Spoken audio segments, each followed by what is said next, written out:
inside a chip. So let's start by clearing up a myth.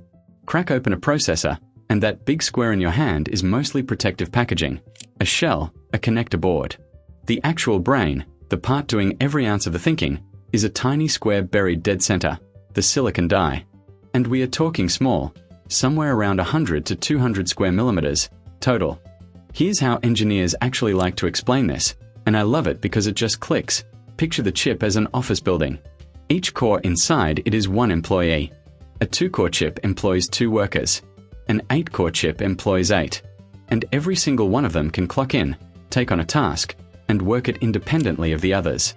But here's the thing, cores don't get the whole building to themselves.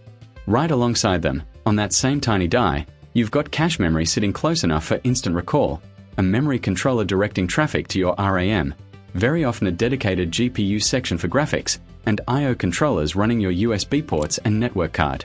It is a genuinely crowded building, and every one of these pieces is constantly talking to the cores.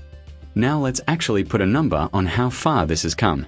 Back in 1971, the very first commercial microprocessor carried 2,300 transistors, total. A modern high-end chip has over 134 billion.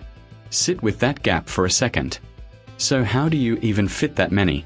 Each individual transistor is now measured in nanometers, a couple of billionths of a meter across. That's smaller than a flu virus. Line them up, and you could fit something like 100,000 of them side by side across the width of a single human hair. And this density just keeps repeating, everywhere you look on that die. Now, obviously, you cannot build at that scale with a screwdriver. So here's what actually happens. Machines built by a Dutch company called ASML fire a laser at droplets of molten tin, 50,000 times every single second. Each hit creates a blinding pulse of light, which gets bounced through a series of precision mirrors, shrinking a blueprint of the chip's circuitry down and imprinting it directly onto the silicon. And once you've run out of room to spread sideways, engineers do exactly what a crowded city does. They build up. Layer after layer of transistors and memory, stacked directly on top of each other, letting billions of extra pathways exist in the exact same physical footprint. And crucially, those layers aren't just sitting there, data actually moves between them too. Here's my favorite part, honestly. Because these components are smaller than dust itself, a single stray particle landing on a chip mid-manufacture can wreck the entire circuit, the equivalent of a meteor hitting a city. So the factories building these things run some of the cleanest rooms on planet Earth, filtered far beyond hospital operating room standards, with every worker fully suited up so much as a shed skin cell never gets near the silicon. So zoom all the way back out, and the full journey looks like this.